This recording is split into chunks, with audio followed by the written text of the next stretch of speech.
એ મીઠા મધુરા મીઠા મેહુલા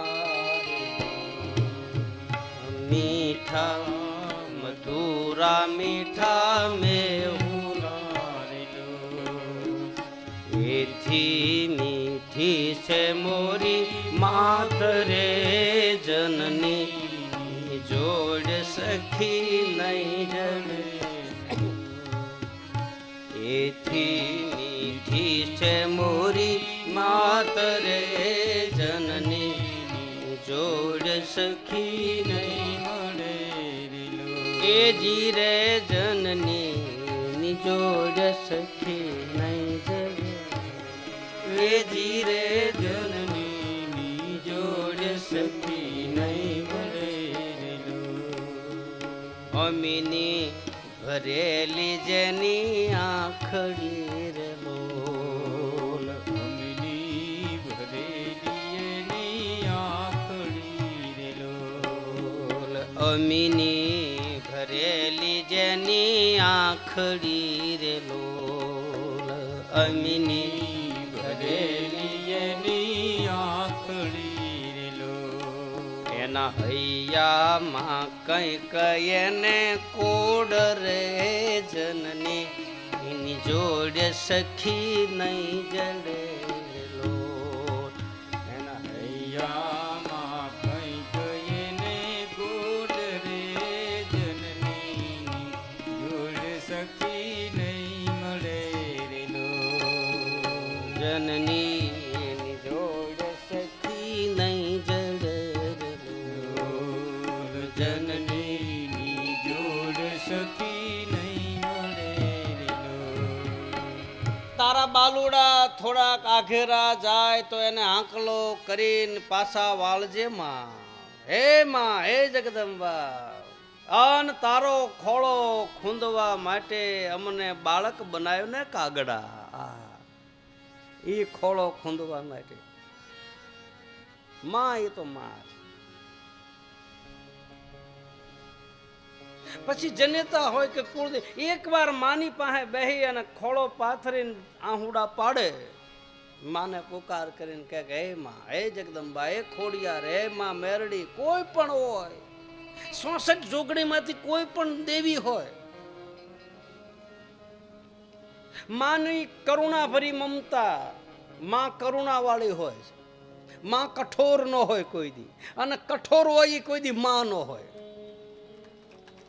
માની આંખ તો કરુણા ભરી છે માની આંખમાં કરુણા ભરી હોય ગમે એવો દીકરો કપાતર હોય ગમે એવો દીકરો ભલે ઘરમાં કાઢી મૂકતો હોય મારતો હોય ગાળો દેતો હોય પણ તોય માં લાકડી લઈને બીજા દી એના ઘરે જાહે ના પાડે તોય જાહે તું ના પાડ બાપ અમે તને કેમ કહી અમારા ઘરે ન આવતો એમ મેં તને જન્મ દીધો માં એ માં છે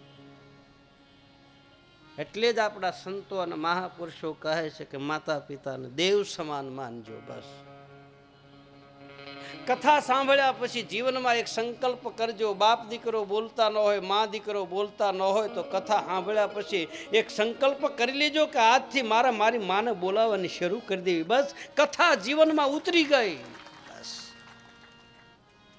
બાપ દીકરો બોલતા થઈ જાય મા દીકરો બોલતા થઈ જાય હાહુઓ બોલતા થઈ જાય ભાઈ બોલતા થઈ જાય બેન ભાઈ બોલતા થઈ જાય આ કથા મોટું કામ કરે છે એક આપણામાં સંકલ્પ થઈ જાય આપણું જીવન સુધરી જાય ઘણા એવા છે મા દીકરા બોલતા નથી મરી જાય ત્યાં સુધી નથી બોલતા છોકરો એવો અને આપણે કઈ માની ભૂલ છે બાપ વૃદ્ધ અવસ્થા આવે પછી દરેક માનો જીવ એવો થઈ જાય છે ગટપણ આવે એટલે બાળક જેવું જીવન થઈ જાય ઈ બોલે આપણને ન પણ ગમતું હોય પણ ગમાડવું પડે આપણી માં છે આપણને જન્મ દેનો આ જગતની માલપા લાવનાર ઈ છે અત્યારના છોકરા તો માને એમ કે તે અમારી હાટું શું કર્યું એ જાવા દે મરી જા કે તાપીમાં પડ્યું તે શું કર્યું એમ કે આને એક છોકરા એની માને કીધું કે માં તે અમારી હાટું શું કર્યું, તે અમને શું આપ્યું? માએ કીધું બેટા મેં તને કાંઈ આપ્યું નથી, મેં તારી હાટું કાંઈ કર્યું નથી, પણ મેં કર્યું એટલું તું કરી શકીશ? બોલે કાંઈ, તું કઈ લાવી દઉં, રૂપિયા લાવી દઉં, મકાન લાવી દઉં, ગાડી લાવી દઉં, તારા દૂધના પૈસા આપી દઉં. આઠ જા, ધાવણના પૈસા તું દેવા તૈયાર થયો? આ બની ગયેલી ઘટનાઓ છે બાપ, અમારા કાન સાંભળેલા શબ્દો છે. ગામનું નામ તો ન દેવાય, કારણ કે એ ગામના અહીંયા રહે છે. અમારી નજર સામે છોકરાએ કીધેલું કે આલે તારા દૂધના પૈસા, અને માએ ઉભા થઈને કીધું કે જવા દે બાપ, દૂધના પૈસા એ બાટલીનું દૂધ છે, હે એની કિંમત થાય?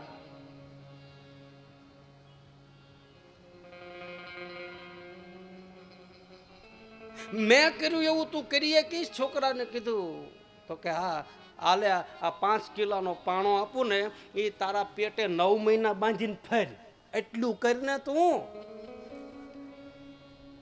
મેં તને 9 મહિના પેટમાં રાખીને ફેરવ્યો છે, આલે પાણો રાખ, એક દી તો બાંધી જો પેટે, ખબર પડે તને.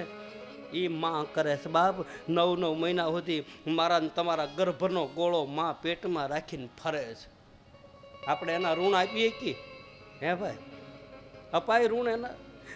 લોહીમાંથી દૂધ બનાવી અને આપણને પાય. માની માલપા એટલા હેત ભર્યા છે, માની માલપા એટલા મમતા ભરેલી છે કે માં એટલી બધી આહરાળ થઈ જાય છે કે એના લોહીમાંથી દૂધ બની જાય, એવો પ્રેમ માલપા ભર્યો છે. એટલે કહે છે બોટાદ કર કે હૈયાની માલપા કઈ કે એના કોડ છે. દૂધ પાતી વખતે માના વિચારમાં ખોવાઈ જાય કે મારું બાળક મોટું થાય ને પરણાવીશ ને આમ કરીશ ને તેમ કરીશ ને વહુ લાવીશ ને આ કરીશ ને તે કરીશ ને. દૂધ પાતા પાતા અનેક ઘોડાઓ કઢશે, ક્યાંની ક્યાંય પોગી જાય વિચારમાં વિચારમાં. અને એ જ દીકરો પછી મોટો થયા પછી બાપને માને ઘરમાંથી બહાર કાઢે તો માં એમ કહે છે કે આ કરતા અમારે ન હોત તો સારું હતું. આ બધું કથામાં આવે છે બાપ. હું તમને કોઈને ઉપદેશ નથી દેતો, હું તો એક આ કથાની માલપા આવનાર વસ્તુ છે એ કહું. અને જરૂર છે અત્યારે આવું થોડુંક જાણવાની, કહેવાની. સાધુ સંતો, મહાપુરુષો, સદગુરુ, ધર્મની ગાદી ઉપર બેહનારા તમને નહીં કહેતો તમને કોણ કહેશે બાપ? હા, આવી શિખામણો સંતો નહીં આપે તો કોણ આપશે? સમાજ બગડી જાય.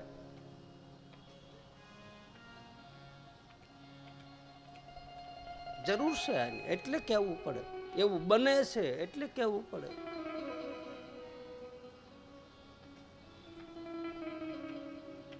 નાની પાસે હાથ જોડીને બસ પ્રાર્થના કરો કે મા પાપે પ્રપંચ કરવા બધી વાતે પૂરો, ખોટો ખરો ભગવતી પણ હું તમારો.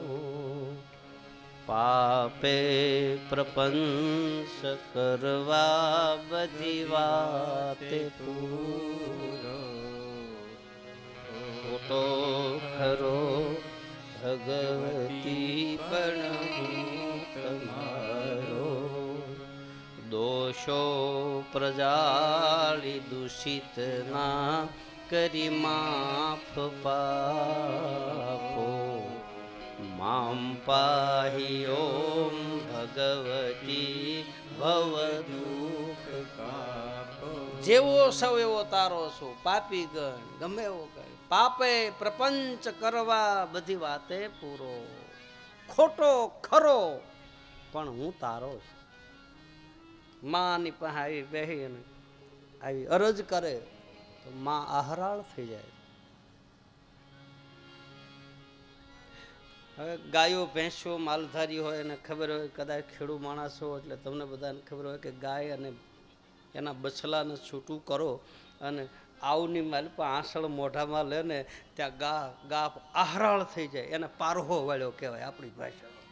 એની મેળે દૂધની ટીપા પડવા માંડે. બાપ, આ માનો હેત છે, આ માનો પ્રેમ છે. એની મેળાએ આંસરમાંથી ધાર થવા માંડે. અમુક અમુક ગા, અમુક અમુક ભેંસને તમે જુઓ, એના બછલાના ભાળે ત્યાં પારહો વાળી જાય. એ માનું હેત છે, માનો પ્રેમ છે.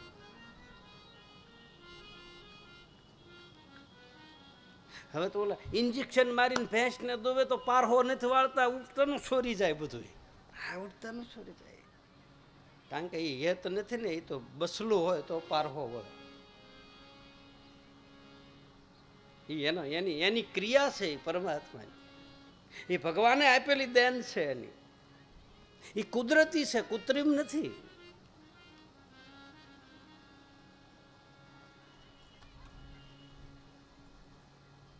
તો સોઢા રાજાએ ઉત્તમ માની સાધના કરી છે. 9 દિવસે 9 દીકરીઓને જમાડી, શણગાર સજાવી, અને 9મી દીકરીએ તેથી પડકાર કરીને કીધું કે માગ સોઢા રાજા શું આપું. એની મારી પાસે પ્રવેશ થયો. સોઢા રાજાએ હાથ જોડીને કહ્યું છે કે માં, મારે બીજું કાંઈ જોતું નથી, મારો દીકરો નથી જોતો, પણ તારા રૂપ જેવી, તારા અંશ અવતાર, જેમાં 9 દીકરીઓ મારા આંગણામાં ખેલે છે, આમાંથી એક દીકરી મારા ઘરે અવતાર ધારણ કરે, મારે દીકરી જોઈ છે. આ હા, એ ભાઈ દીકરીઓને મારી નાખે. અને સોઢા રાજાએ દીકરી માગી. જનક રાજાએ જાનકીજીને મોટી કર્યા. શ્રુતિ કીર્તિ, ઉર્મિલા, માંડવી અને જાનકી, 4 દીકરીઓને મોટી કરી. આપણે દીકરી હાટું થઈને થોડા થોડી કરી, આને દીકરી હાટું થઈને માની સાધના કરી. દીકરીઓ ન માગ્યો, રાજનું જે થવું હોય એ થાય. અને એકલી દીકરીઓ હોય ને તો કોઈને દુઃખ ન લગાડવું. એકલી દીકરીઓ વાળા એવું કહે છે કે અમારે સંતાન નથી, એમ વાંજિયા ગણાય ના. કોઈ કદાચ આવું ભીતરમાં શંકા હોય તો દૂર કરી નાખજો. કારણ કે દીકરી દીકરો ગણાય છે આ યુગની માલપા. દીકરી હોય તો બીજાના દીકરાને લાવે. કારણ કે જમાઈ બનીને આવે ને દીકરો ગણાય છે આપણા શાસ્ત્રોની માલપા. અને જમાઈને અને ભાણેજને કાયદેસર ગોત્ર લાગુ પડે. એ જમાઈ હરવણું કરે તોય બાપને પોગ થાય, માને પોગ થાય. અરે એનો ભાણેજ હરવણું કરે તોય પિતૃઓ ગતિ પામે, એમ શાસ્ત્રમાં લખ્યું છે. એટલે જ ભાણેજને વારસો મળે છે. કોઈ એવું ન રાખવું કે અમારે એકલી દીકરીઓ છે ને છોકરા નથી એટલે અમારું કોઈ નથી. ના, ઘણા એમ કે અમારે દીકરીઓ છે ને દીકરીઓ નથી. અરે સારું, દીકરીઓ એ તો આંગણાની મારી પાસે દીકરી ક્યાંથી? કોકના દીકરાને લઈને આવે. અને દીકરીઓ હોય તો દીકરી જોતી નથી પણ કોકની લઈને આવે, એ દીકરી જ થઈ ને. છોકરો વહુ લઈને આવે એ કોકની દીકરી જ છે ને, તો એને ન લવાય ને. દીકરી નથી જોતી તો વહુ ન લવાય, છોકરાને એમને રહેવા દેવાય. આ બહુ સમજવા જેવી વાત છે બાપ, તમે સમજો. દીકરીઓ નથી જોતી તો છોકરાને પરણાવો તારે એ કોકની દીકરી ઘરે તો આવે છે, તો ઓલી જન્મ થઈને આવે એને આવવા દો ને, ઓલીને લાવી કરતા. એ દીકરી છે ને તો છોકરાને ન લવાય. અમારા ઘરમાં દીકરીઓ નહીં તો એને એમને રહેવા દો, પરણાવો નહીં. એક બધી માન્યતા છે, એક બધી આપણા ભીતરની માલ પર લઘુતા ગ્રંથિ બંધાઈ ગઈ છે આપણે કે અમારે દીકરીઓ નથી જોતી, દીકરીઓ નથી જોતી, દીકરીઓ નથી જોતી.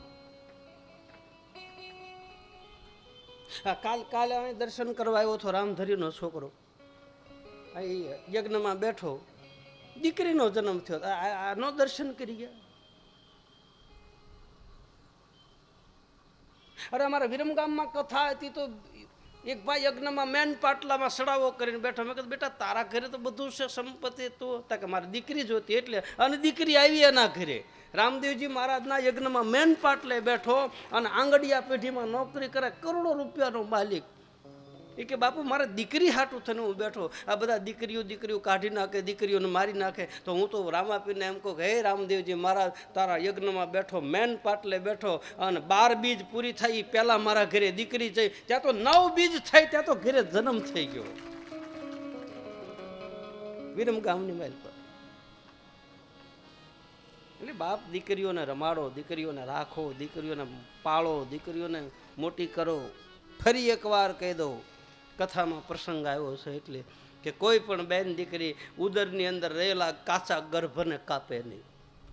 કાચા ગર્ભને કાપવાનું પાપ લાગે છે, રામાયણમાં બતાવે છે.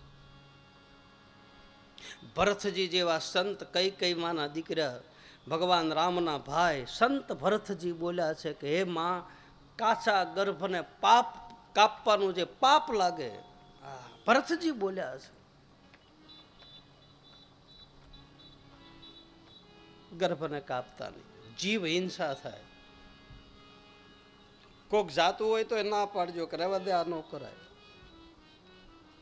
અને એ છતાંય તમને એમ લાગે કે અમારે આ દીકરીઓ બે ત્રણ છે અને હવે આ દીકરીને ગર્ભમાંથી કઢાવી નાખ્યું છે અને કાપી નાખ્યું છે અને મારી નાખ્યું છે, તો હું તમને ખાતરી આપું કે એ દીકરીને જન્મમાં દેજો અને તમારે ન જોતી હોય તો મને સાયલા આશ્રમમાં આપી દેજો. હું એક કથા કરીને એને પરણાવી દઈશ. ગમે ને જન કથામાં કહીશ કે આ દીકરી ભાઈ મારા આવી છે ને આ દીકરીનો મારે કરિયાવર જોઈ છે, તો આમાંથી બેઠા ને એ બધા મને હું કહું એટલું આપે દીકરીને પરણાવવા હાટું થાય. એટલે તમને કદાચ ન ગમતી હોય તો એ દીકરીને જન્મ કરીને તમે તારે મારીને મોકલી દેજો અને કાં મને ફોન કરજો, એટલે હું તમે તારા વાતે ગાતે ગાડીમાં લઈ જઈશ. પણ દીકરીઓને કાપતા નહીં. આવે તો ભલે ને આવે, રમવા દો ને બાપુ, આંગણામાં રમે તો. ભ્રૂણ હત્યા 12 પ્રકારની હત્યા છે, એમાં એક હત્યા ભ્રૂણ હત્યા. ભ્રૂણ હત્યા એટલે ગર્ભ હત્યા. કેટલો પાપ લાગે. હવે તો સરકારે એવો કાયદો કર્યો છે, ખબર પડે કે આ ભ્રૂણ હત્યા કરે છે તો ડોક્ટરના ઓલા બેન સજા થાય છે. ડોક્ટરનું આવી બને છે, એવો કાયદો નીકળ્યો. આપણા દેશની માલપા હાંજ પડે ત્યાં, આપણા ગુજરાતની માલપા હાંજ પડે ત્યાં 400 થી 500 ભ્રૂણ હત્યા થાય. 400 થી 500 ગર્ભ કપાય છે આપણા દેશમાં. અહીંયા આપણા ગુજરાતમાં સાનામાના કપાવી નાખે. એ પાપ આજ નહીં તો કાલ. પછી પાપ કોઈ દિવસ કોઈને મૂકતું નથી, એનો પીછો કરે છે. અને તમે જોજો, જેણે જેણે દીકરીઓની કતલ કરેલી છે એના ટૂંક સમયની માલપા એના ઘરે વિઘ્ન આવ્યા વગર રહેતું જ નથી. કારણ કે એ પાપ નડ્યું, એ તરત આડું આવીને ઉભ્યો રહે, તરત અનાયાસે એવો ફટકો લાગી જાય, એવી ઘાત આવી જાય.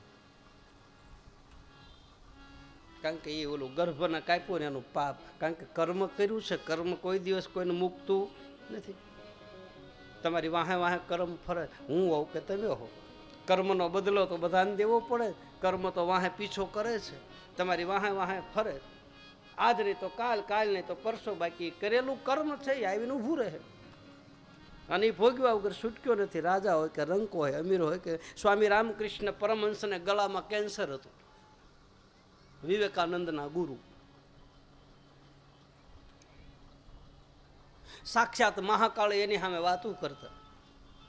કોઈએ કીધું કે બાપજી મહાકાળી વાતું કરે છે તમારી હારે, તો તમને ગળામાં કેન્સર છે તો માતાજી કેમ મટાડતા નથી? તો એ વખતે સ્વામી રામકૃષ્ણએ કહ્યું, એમાં માં શું કરે? એ તો મારા કર્મની પીડા છે. હા, એ તો મારા કર્મે મને આંબળ્યો.